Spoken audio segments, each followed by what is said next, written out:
Hello everyone. आज का हमारा टॉपिक है different kind of agent.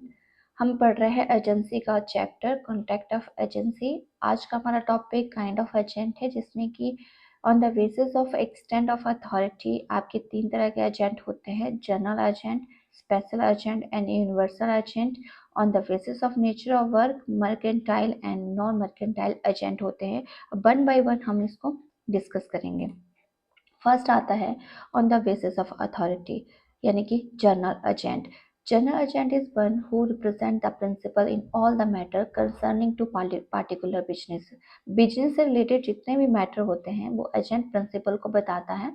And his authority continue until the terminate, यानी कि जब तक कॉन्ट्रैक्ट टर्मिनेट नहीं होता है तब तक एजेंट और प्रिंसिपल का कम्युनिकेशन यहाँ पे चला रहता है। The third party may assume that such agent has power to all and use the general agent to do in the business involved. आम आदमी समझता है कि एजेंट को पूरी पावर है बिजनेस करने की, जनरली जो बिजनेस में एक्टिविटीज की जाती है। एग्जांपल के तौर पे देखें, manager of company may bind the company to doing anything within the ordinary scope of the business. Business के ऑर्डनरी केसेस में जो भी एक्टिविटी है वो मैनेजर करता है, तो वो जनरल एजेंट की तरह काम करता है। यहाँ कंपनी के बिहाफ पे जनरल एजेंट कौन है? मैनेजर है। तो मैनेजर बिजनेस से रिलेटेड जो भी मैटर होगा उसको वो डील करता है। तो उसी तरह से जनरल एजेंट प्रिंसिपल के रिलेटेड या पार्टिकुलर बिजनेस से रिलेटेड कोई भी मैटर होगा उससे वो डील करता है। स्पेशल एजेंट कौन होता है? Special agent one who has authority to do and particular act, किसी पार्टिकुलर एक्ट को करने की अथॉरिटी रहती है और ये अथॉरिटी लिमिटेड रहती है अप टू द एक्ट। जो एक्ट करना है, उसने काम करना है, वहाँ तक ही उसकी एक्टिविटी लिमिटेड रहेगी। And his authority come to and when is act perform, जैसे ही उसने एक्ट कर लिया उसकी अथॉरिटी भी खत्म हो जाएगी। He has no authority outside the special task, task के बाहर उसकी अथॉरिटी नहीं होगी। मतलब एक काम दिया जाएगा स्पेशल टास्क, उस टास्क तक ही उसकी अथॉरिटी रहेगी। उसको हम स्पेशल एजेंट कहते हैं, स्पेशल एक्टिविटी के लिए अपॉइंट करते हैं। यूनिवर्सल एजेंट क्या होता है? जो हर प्रकार की एक्टिविटीज करता है, जो चाहे वो बिजनेस से रिलेटेड है चाहे बिजनेस के बाहर है। So universal agent one who has authorise to do all the business of the principal. Business से रिलेटेड जितनी भी एक्टिविटीज हैं वो सारी की सारी हैंडल करता है, उसको यूनिवर्सल एजेंट कहते हैं। और यहाँ पे उसकी अथॉरिटी अनलिमिटेड होती है, bind to the principal, principal के आधार पे अनलिमिटेड जितनी की हुई है। सेकंड आता है on the basis of nature of work. Nature of work में दो तरह के एजेंट होते हैं, मर्केंटाइल एजेंट और non mercantile agent. Sorry, mercantile agent क्या होता है? जो वस्तुओं को या फिर कंसाइनमेंट के आधार पे सेल और परचेज करने का काम करता है। यानी कि बिजनेस में सेल परचेज करने का जो काम करेगा एजेंट, उसको मर्केंटाइल एजेंट कहते हैं। ये वस्तुओं को कंसाइनमेंट के आधार पे सेल कर सकता है, परचेज कर सकता है, मनी वहां से परचेज कर सकता है सेल करके, तो उसको मर्केंटाइल एजेंट कहते हैं। मर्केंटाइल एजेंट भी डिफरेंट डिफरेंट प्रकार के होते हैं। फर्स्ट आता है ब्रोकर। ब्रोकर भी मर्केंटाइल एजेंट होता है, वो कॉन्टैक्ट सेल और परचेज का करता है on the behalf of the principal to the third party। Principal और थर्ड पार्टी के बीच जो मिडल मैन का काम करता है ब्रोकर। उसको जितना भी वो सेल करेगा उस पर उसको कमीशन दिया जाएगा जो उसने मटेरियल सेल किया होगा। फैक्टर कौन होता है? फैक्टर से मर्केंटाइल एजेंट, फैक्टर भी एक मर्केंटाइल एजेंट होता है, उसका पर्पज भी सेल करना होता है, लेकिन यहाँ पे वो अपने नाम पे सेल करता है। ठीक है, he may deal in his own name and is the general lien of the goods, principal expenses the commission. वो अपने पास वस्तुओं को होल्ड रख सकता है जब तक कि उसके एक्सपेंसेस प्रिंसिपल पे ना करे। फैक्टर जो अपने नाम पे और रिस्क भी बेयर करता है फैक्टर। और जो फैक्टर एजेंट होता है मर्केंटाइल एजेंट, वो रिस्क भी बेयर करता है।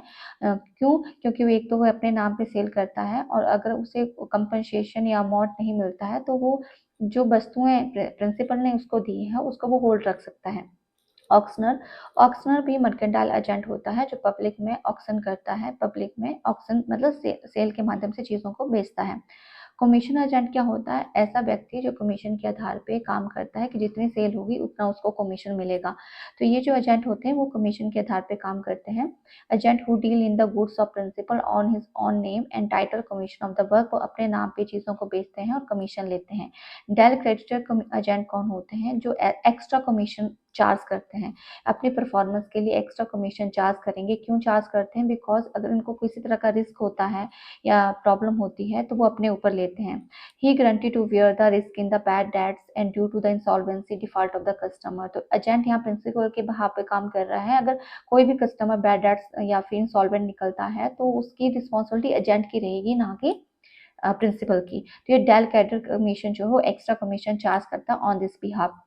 बैंकर कौन होता है? The relationship between banker and customer is primary debtor and creditor. तो यहाँ बैंकर क्रेडिटर है और आम आदमी यहाँ पे डेटर होता है। तो in addition banker is the agent of the customer. तो बैंकर जो है यहाँ पे एजेंट है। क्यों एजेंट है? कस्टमर के लिए एजेंट है। He may buy and sell security, collect cheque, dividend, bill, promissory note behalf of the customer. वो कस्टमर के आधार पे जो है वो चेक लेता है, बिल डिस्काउंट करता है, सिक्योरिटी को सेल परचेज करता है। तो आप बैंक में देखेंगे कि बैंक भी आपके बिहाफ पे बहुत से काम करता है, आपके बिल पे करता है, आपके चेक कलेक्ट कर रहा है। तो बैंकर यहाँ पे एजेंट है और आपके यहाँ पे प्रिंसिपल है। नॉन मर्केंटाइल एजेंट क्या होते हैं? ऐसे एजेंट जो बाइंग एंड सेलिंग का काम नहीं करते हैं, जो वस्तुओं को बेचने का काम नहीं करते हैं, लेकिन इसके अलावा काम करते हैं, जैसे कि advocate, attorney, wife, insurance agent, election agent etcetera. तो ये नॉन मर्केंटाइल एजेंट होते हैं और जो गुड्स को सेल परचेज करने का काम करते हैं वो मर्केंटाइल एजेंट होते हैं। इसके अलावा जो सेल परचेज का काम नहीं करते हैं, जहाँ पे सर्विस में भी हो सकती है, तो वो advocate, attorney general, wife insurance agent, election agent, ये सारे के सारे आपके नॉन मर्केंटाइल एजेंट होते हैं। हम बात करते हैं डिफरेंस की, एजेंट और सर्वेंट में क्या फ़र्क है। एजेंट प्रिंसिपल के लिए काम करता है। So agent is authorised to act behalf of principal, principal के लिए काम करता है और कॉन्ट्रैक्ट ऑफ एजेंसी क्रिएट वहाँ पे होती है। लेकिन servant does not have authority to create contractual obligation. Servant के साथ कोई कॉन्ट्रैक्चुअल ऑब्लिगेशन नहीं होता है प्रिंसिपल थर्ड पार्टी का।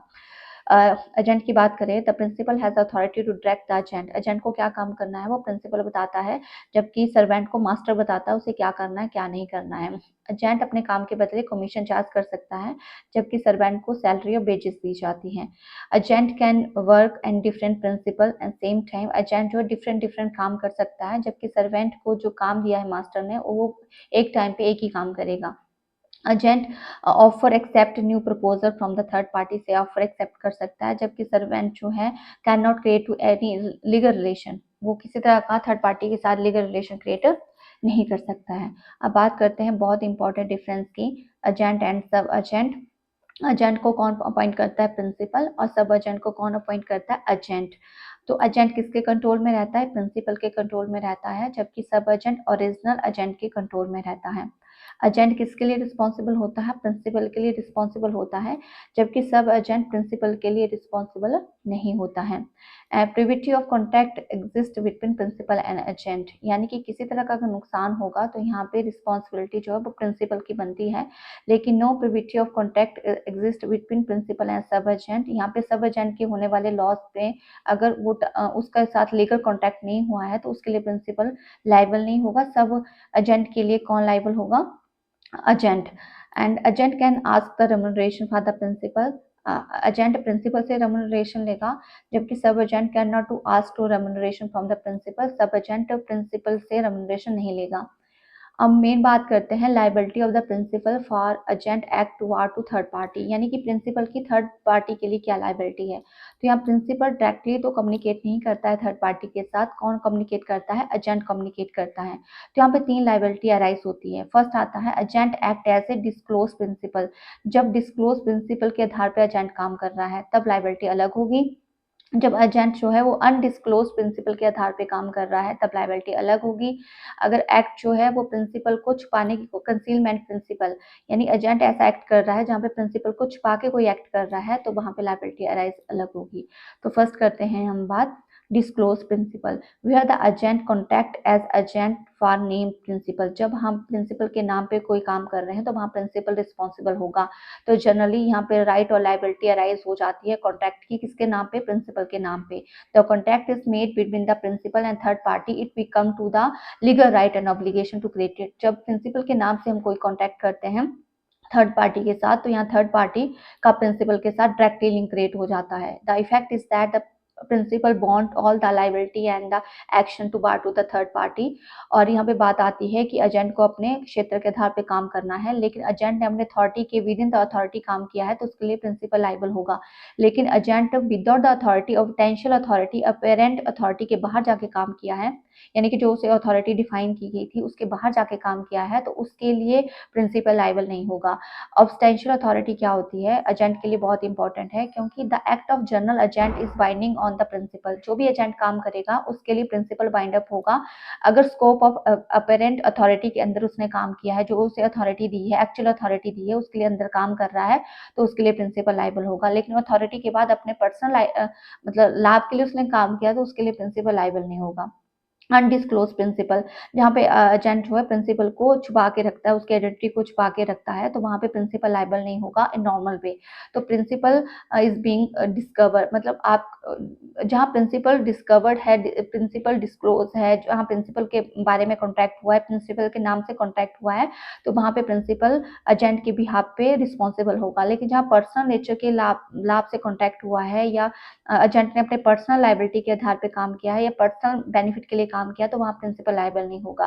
Concealed principal, where the agent appear to contacting his on behalf without either contacting an agent disclosing the existence of the agency, जहाँ पे agent अपने नाम पे काम करता है और एजेंसी को क्लोज करता है, ना एजेंसी का नाम लेता है, ना एजेंसी के प्रिंसिपल के नाम पे वो काम करता है, तो यहाँ पूरा का पूरा वो पर्सनली लायबल होगा लायबिलिटी के लिए, थर्ड पार्टी के लिए। यहाँ प्रिंसिपल लायबिलिटी के लिए लायबल नहीं होगा, क्योंकि ना प्रिंसिपल का नाम एंटर हुआ है, ना उसके नाम पे काम हुआ है, ना उसके बिजनेस के नाम पे काम हुआ है। The third party may sue either to principal and to agent both, यहाँ थर्ड पार्टी को अधिकार है, या तो वो प्रिंसिपल के ऊपर केस कर सकती है और एजेंट के ऊपर भी। यहाँ प्रिंसिपल को अपने बचाव पे एजेंट के ऊपर केस करना पड़ेगा। क्यों?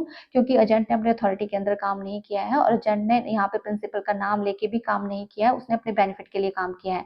तो यहाँ थर्ड पार्टी तो दोनों के ऊपर ही केस करेगी, प्रिंसिपल के ऊपर भी केस करेगी और एजेंट के ऊपर भी केस करेगी। लेकिन यहाँ प्रिंसिपल जो है अपने बेनिफिट जो है जितने भी अगर थर्ड पार्टी को उसने दिए है केस करने के बाद, तो वो सारे के सारे बेनिफिट जितने भी उसके लायबिलिटी बन रही थी लेने की, वो सारे के सारे एजेंट से रिकवर करेगा, एजेंट से लेगा। अब बात करते हैं personal liability of the agent, यानी पर्सनली एजेंट कब लायबल होता है। वैसे तो एजेंट प्रिंसिपल के बिहाफ पे काम करता है और प्रिंसिपल ही थर्ड पार्टी के लिए लायबल होता है, पर्सनली एजेंट लायबल नहीं होता है। लेकिन कुछ ऐसे केसेस हो सकते हैं जहाँ पे व्यक्ति पर्सनली लायबल होगा। फर्स्ट, बाय एक्सप्रेस एग्रीमेंट, यानी कि agent can be held personally liable at the time of contacting. आप कॉन्टैक्ट करते हो, लिखित में देते हो, अगर आप विदाउट बाहर लिमिट के बाहर जाके काम कर रहे हो, अथॉरिटी के बाहर जाके काम कर रहे हो, तब आप पर्सनली लायबल होंगे। In case of the foreign principal, यानी कि आपका प्रिंसिपल भारत के बाहर काम कर रहा है, तो जहाँ प्रिंसिपल भारत के बाहर काम कर रहा है, तो आप एजेंट मान रहे हो, आप उनके बिहाफ पे काम कर रहे हो, तब आप पर्सनली लायबल होंगे इंडिया में। In case of undisclose principal, आपने प्रिंसिपल के नाम लिए बिना अपने नाम पे कोई कॉन्टैक्ट किया है थर्ड पार्टी के साथ, प्रिंसिपल को उसमें ऐड नहीं किया है, तो आप अपने बेनिफिट के लिए कॉन्टैक्ट कर रहे हैं, तो उस केसेस में भी आप मतलब प्रिंसिपल लायबल नहीं होगा। In case of incompetent principal, अगर आपका प्रिंसिपल अनसाउंड माइंडेड इंसॉल्वेंट हो जाता है, फॉरेन इन्वेस्टर है, तो उस केसेस पे भी एजेंट ही लायबल होगा। In case of the non existing principal, मतलब प्रिंसिपल ही एग्जिस्ट नहीं करता है, ठीक है, या प्रिंसिपल जिस कॉन्ट्रैक्ट में एग्जिस्ट नहीं करेगा, प्रिंसिपल का नाम नहीं लिया गया होगा, तो वहाँ पे भी एजेंट पर्सनली लायबल होगा। And personal liability of the pretended agent, यानी कि a person who falsely represent to himself to authorise agent, जहाँ पे फाल्स तरीके से या मिस रिप्रेजेंटेशन के तरीके से, चीटिंग के तरीके से वो अपने आप को एजेंट बताता है और काम करता है थर्ड पार्टी के लिए, और थर्ड पार्टी से कोई बेनिफिट गेन कर रहा है, तो वहाँ पे भी पर्सनल लायबिलिटी उसकी राइज हो जाएगी। And custom and uses of trade, where there is a custom and uses of trade making to agent personally liable, यानी कि he is to personally liable, जहाँ पे हम ट्रेड कोई ऐसा ट्रेड कर रहे हैं जो कस्टम ऑफ ट्रेड है, जैसे स्टॉक मार्केट में जॉबर का काम है, तो जॉबर जो है वो क्या करता है, बेनिफिट के लिए काम करता है ना, प्लस माइनस देखता है ना, दो चीजों को डिफरेंसेस जो उसको गेन हो रहे हैं, उससे उसका कमीशन मिलता है, उससे उसको बेनिफिट होता है। अगर jobber may be hold a broker personally, अगर जॉबर को आप ब्रोकर ट्रीट कर रहे हो, तो वहां पे जॉबर पर्सनली लायबल होगा, ठीक है, पर्सनली लायबल होगा। तो कस्टमर ट्रेड स्टॉक एक्सचेंज के, दो स्टॉक एक्सचेंज के डिफरेंसेस में अगर लॉस हो रहा है, तो वहां पे वो पर्सनल लायबल होगा। तो ये हमारा चैप्टर कॉन्ट्रैक्ट ऑफ एजेंसी का पूरा कंप्लीट हो गया है आज। कल हम बेलमेंट एंड प्लेज करेंगे। आप मेरे चैनल के साथ बने रहें, सब्सक्राइब करें। Thank you.